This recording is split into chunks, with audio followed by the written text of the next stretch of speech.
If Obama doesn't deliver change, the US still has other potential candidates eager to lead the country, and one of them is Republican Ron Paul, who's poised to run for the presidency in 2012. Well, let's now cross to Priya Sridhar. She's in our Washington studio. Interestingly enough, Priya, Ron Paul hasn't actually yet announced he is running for this, so why have supporters already started his campaign at such an early stage? That's right, Bill. Well, nothing's official just yet, but if you go to Ron Paul's website, there's a question there that says, do you think Ron Paul should run for president in 2012? And you can even buy Ron Paul for President merchandise. So people are getting pretty psyched for the 2012 election, even though it's kind of far away. And joining me to help talk about Ron Paul's popularity is Shelley Roche from the Ladies of Liberty Alliance. Shelley, thanks so much for joining me. Thanks for having me. So first of all, why do you think Ron Paul's becoming so popular right now? Well, I think it's a number of factors, but really when you look at the direction we're going as a country and, you know, all of these big frightening things that are happening, like the bailouts and the economy and healthcare, you know, he's kind of the one voice of reason that's standing up and saying, you know, we don't need all of this.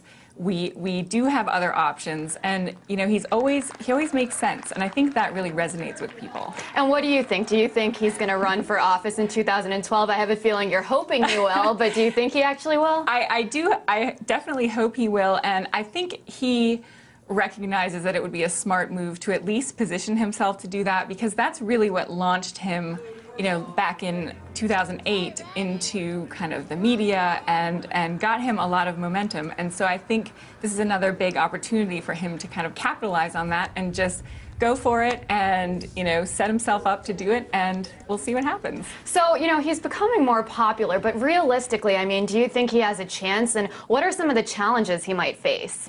Well, I think he has a better chance than he had last year.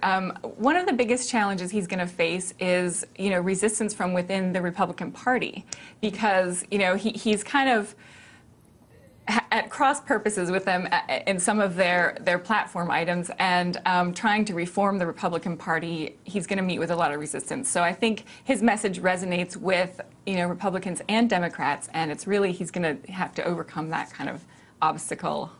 And what ideas specifically do you think resonates the most with the American people that Ron Paul sort of stands for or advocates?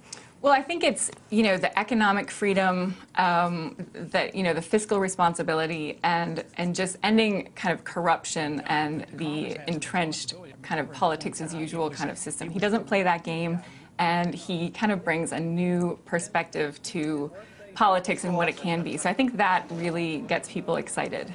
And do you think his popularity right now is a direct correlation of President Obama's kind of sliding approval ratings, or do you think that people are kind of just looking for something that's a little different? I think it's a combination. I think, you know, the degree to which, you know, we've started expanding government and really the debt and the economy has really contributed to people starting to think about, you know, maybe this isn't the right direction. And so that certainly helps, but also it's just kind of, he has a totally different perspective. He has a consistent voting record. He's been in politics forever, so he kind of offers that assurance that he's not, you know, he's not going to succumb to special interests and that sort of thing. He's kind of representing the people and always doing what he thinks is best for the country, whether you agree with it all the time or not. You know, at least you have that.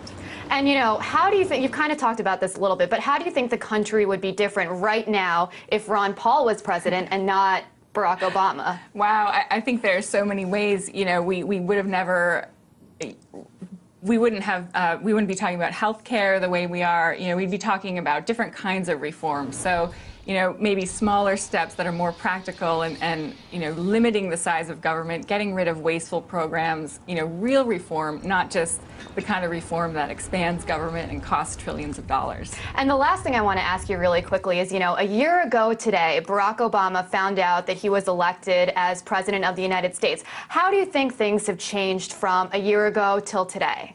Well, you know, you can look at the approval ratings and that sort of thing. But something I saw online last night and today, they were asking people to submit one word to describe how they felt about the first year of the presidency. And, you know, the Republicans, you could kind of guess what they were going to say: outraged, betrayed, you know, scared. But on the Democrat side, they were saying, you know, things like hopeful and the things you would expect, but they were also saying disappointed, anxious, and I think that really is a barometer of the way people are kind of starting to be a little bit nervous that he's not really delivered on his promises so far, and some of that support is waning, I think.